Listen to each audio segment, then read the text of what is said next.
Hello and welcome to the LLG Grapevine podcast. You're listening to Helen Bennett, LLG's Executive Director of Policy and Governance, and Deborah Evans, LLG's CEO. Hello, Deborah. Well, hello to you too. Well, before we get on to the news highlights, we've just had our board strategy day, haven't we, Deborah? Well, yes, we did. And it was a really, really positive day. There's so much that we can do at LLG, and we were having a look at all of the opportunities that we've got to really assist you as members. And it was across all sorts of different areas. So we're really focusing in, for example, on specialist work and building up a resources document facility. We're going to try and leverage the corporate partners to assist in the production of more documentation and guidance that we can then check out with you and members, just to really get things moving on that. The whole point of this is to share experiences and exchange ideas, but to capture that. At LLG at the moment, we're really good about talking about things. There'll be roundtables, there'll be webinars, there'll be conferences, there'll be training, but it's quite rare that we actually then produce documentation that can sit behind that. We've done some guidance notes, as you know, Helen, but really beefing that up would make LLG membership that bit more valuable, I think. We also recognise the opportunity for influencing politicians and decision makers. And indeed, we've had more changes at government, but it's our chance to get back in there and say, this is what we think needs to happen. And we're very interested in trying to make local government a career of choice rather than just people falling into it. And we do things on that already, like Work Experience Week, for example, but there is so much more we can do if we can get into universities and actually get people thinking about local government in the first place. But we do recognise that there are a number of threats out there that impact on our members. And one of that is that their own personal development, their training and their knowledge is often constrained by resources and the ability of a local authority to fund their access really to the things that they need. And it's also constrained not just by resources, but by politics as well, and what the leadership of the local authority believe should be happening with senior officers, for example. So it's about creating lawyers in local government and governance officers, that space to do things and that opportunity to do things as well. And one of the things that we're really seeing has an impact on retention and recruitment are the flat structures within local authorities and those pay grading scales. And both the flat structures and the pay grading drive people back to the private sector. So that's something we'd really like to have a think about. And we're also, it goes without saying, as everybody is, looking at the transformation of IT and AI and how that can improve our internal organisation, but how also we can ensure our members are up to speed and feel confident in using new technology. But there was so much more in it than that, but we'll save that for another day. So, Helen, where are we going next? Well, I think let's turn to some news from our sector, and let's start with the Ombudsman, Deborah. Good idea, actually.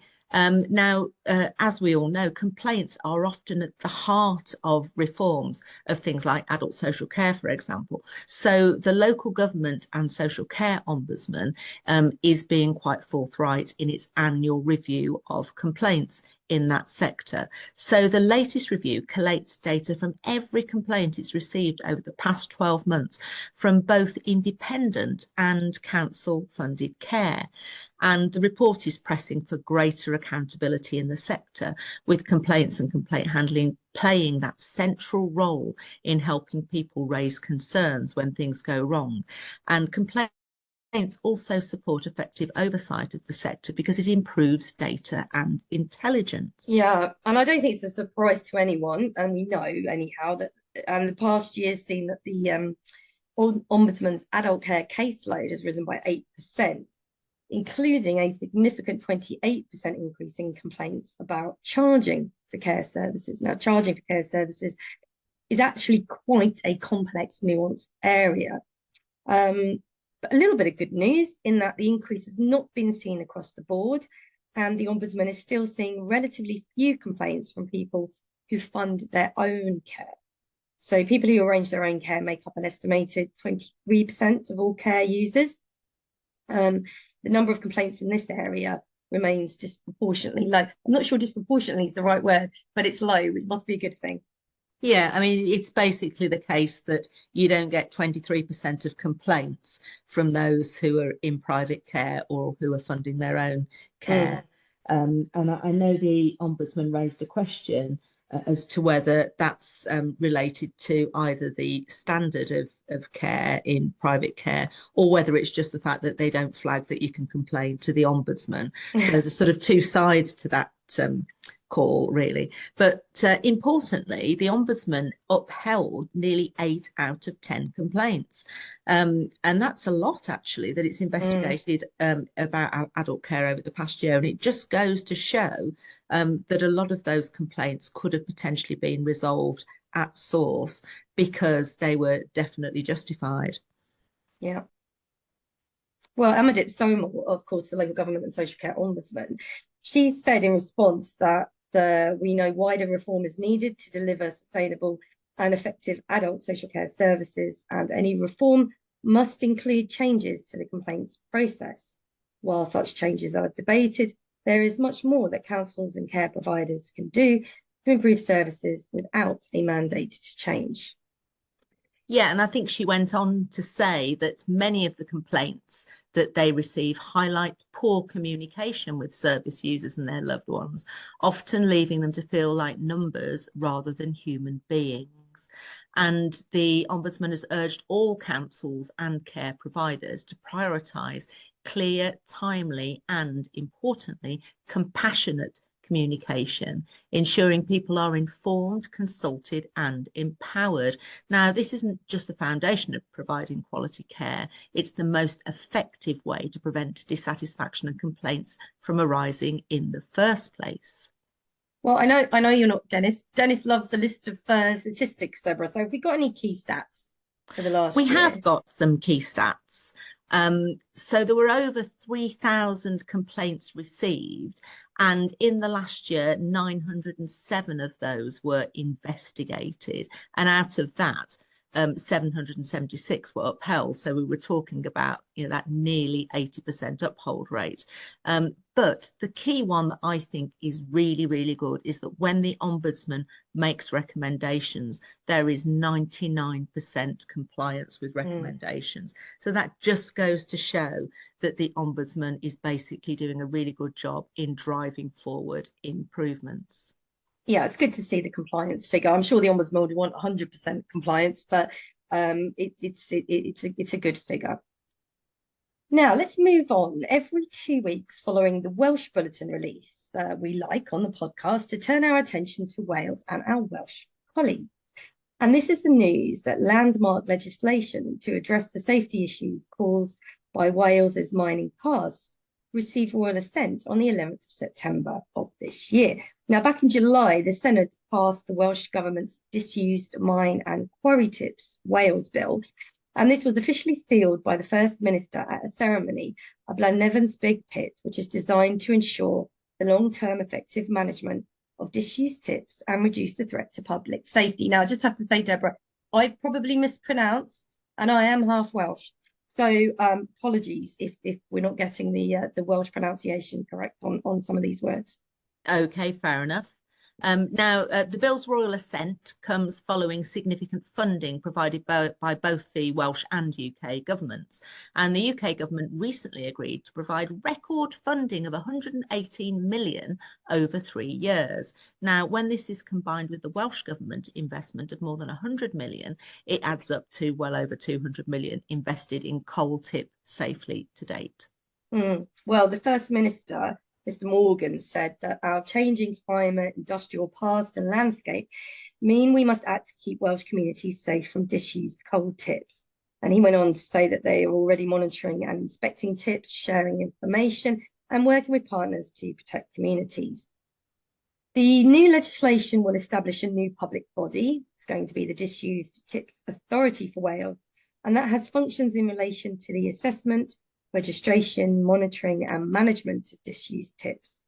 And I understand the new authority will be established in April 2027. Well, I think this dedicated authority is going to have a single purpose. It's going to be an expert body with a focus on ensuring Welsh communities living in the shadow of disused coal tips are safe. And the responsibilities are going to be enshrined in law and are going to formalise the existing work by the Mining Remediation Authority, which will pave the way to this generational commitment to tip safety. And in the meanwhile, the Welsh Government's coal tip safety programme of work carries on and continues to work closely with local authorities, Natural Resource Wales and the Mining Remediation Authority to deliver an effective inspection and maintenance regime across Wales. Well, I mean, let's not forget, I mean, it seems a long time ago now, but I'm sure it's still very present in many people's minds. On the 21st of October 1966, a coal spoil tip collapsed in the village of Aberfan near Merthyr Tydfil following days of heavy rain, and the landslide engulfed a school and surrounding homes, killing 144 people, and 116 of those were children. The slurry moved, it was reported, at terrifying speed. There was little chance for escape, and the disaster exposed serious failings in oversight at the time by the National Coal Board and led to sweeping changes in industrial safety and public accountability. So we've certainly moved a long way since then. Indeed, and the Queen and Prince Philip visited Aberfan 8 days later, a moment that deeply affected the royal family and the nation, and that the Queen later described it as one of the most difficult visits of her reign. And I think Aberfan remains a symbol of both unimaginable loss and community resilience. Yeah. So turning to other news, the senior judiciary still remains one of the most elitist professions in the UK, but there are signs that class barriers are slowly coming down. So research by the Sutton Trust found that 62% of senior judges attended a private school, which is one of the highest proportions of any profession. And this figure has remained roughly the same since 2019, although it has decreased from 71% in 2014. Interesting stats here. So 21% of senior judges attended comprehensive schools. That proportion has increased significantly since 2019, so 6 years ago. And if you compare it to 2014, it was only 4% at that point that were comprehensive educated. So we have seen a rise. However, 3/4 of senior judges earned a bachelor's degree from either Oxford or Cambridge, comfortably making it the profession with the highest Oxbridge attendance featured in the report. Now, the Sutton Trust is a charity which champions social mobility, something that's quite close to my heart. Said the legal profession has been notoriously difficult for people from lower social economic backgrounds to enter. And obviously, whilst it's vital that the top echelons of the judiciary represent the best in the sector, it does express concern that so many are drawn from a narrow segment of society. And Katie Hampshire, Director of Programmes at the Sutton Trust, said, "It's disappointing to see that the senior judiciary remains one of the most elitist professions in Britain, despite efforts to widen access to the legal sector in recent years. Senior judges wield significant power, so it's crucial that they are more representative of the people that they serve." Well, she also said that, and I don't think anybody can disagree with it, that increasing diversity in the sector overall is important, but that improving access for those entering the profession is in fact only the beginning, and perhaps, you know, the sector does concentrate more at that point. She highlighted, this is Katie Hampshire of the Sutton Trust, that gaps in progression must also be addressed to ensure that socially mobile individuals are able to reach the most influential positions in the legal profession. And she cited initiatives such as Prime.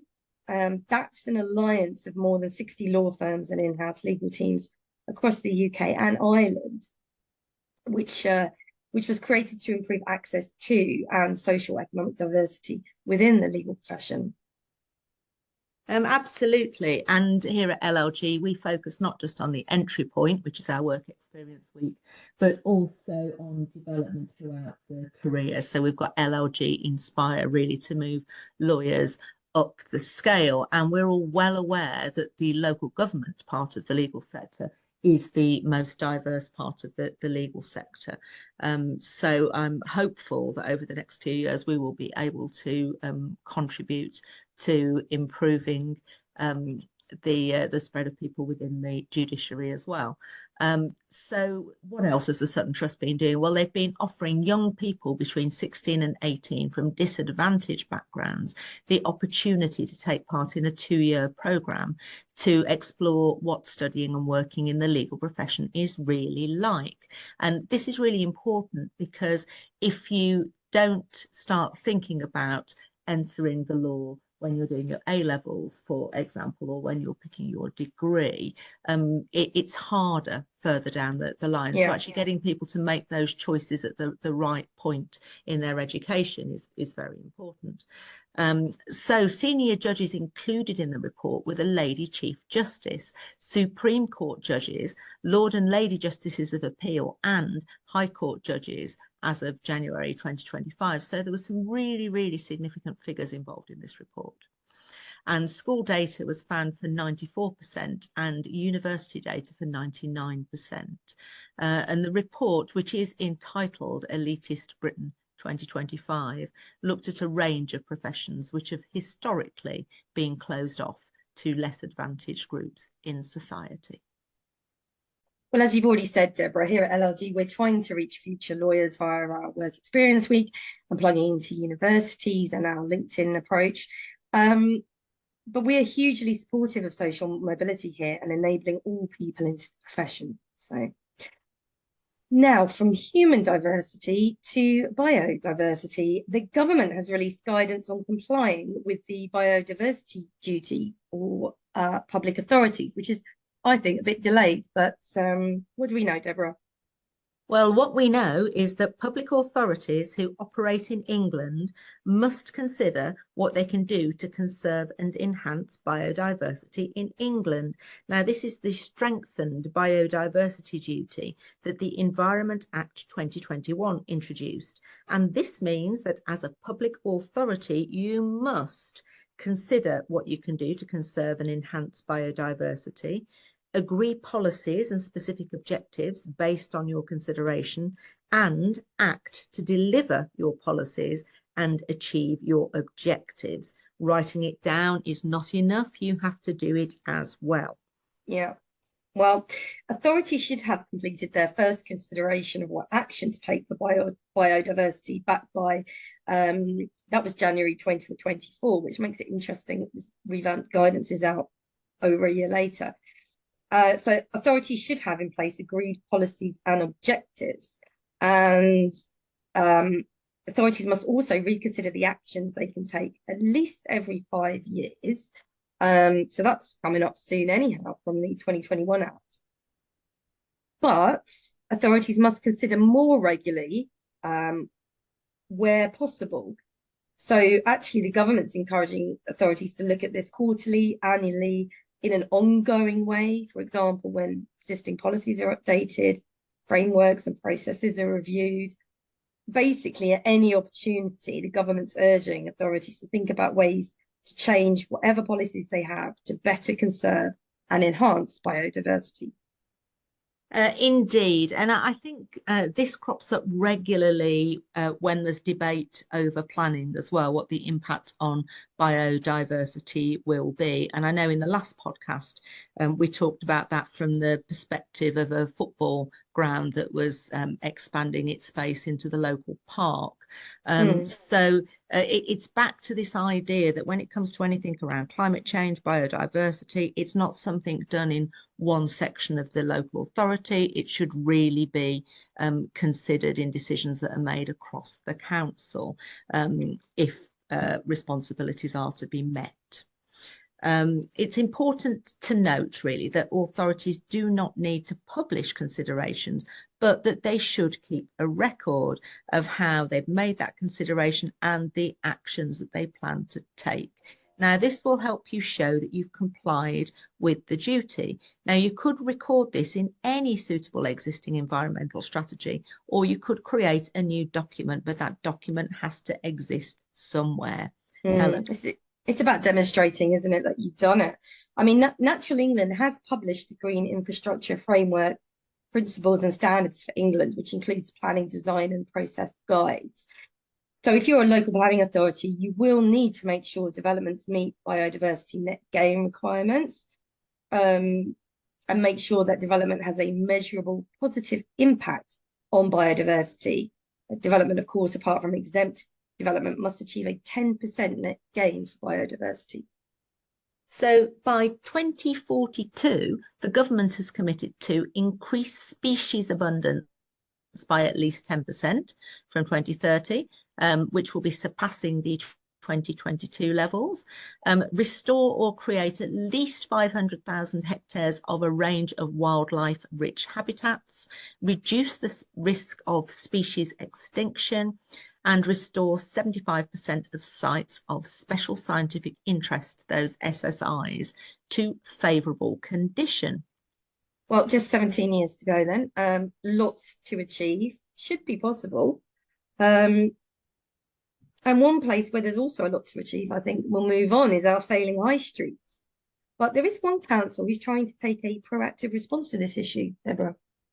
There is indeed, and it's not that far from me. It's Rugby Borough Council, and their cabinet has agreed to recommend that full council adopt a new policy enabling the authority to use recently introduced powers to auction off leases to empty high street shops. And at a cabinet meeting last week, councillors welcomed the move as a response to residents' concerns about empty premises in the town centre. Now, the so-called high street rental auction powers introduced in the Levelling Up and Regeneration Act in 2023 allows local authorities to require landlords to rent out persistently vacant commercial properties to new tenants, such as local businesses or community groups. Yeah.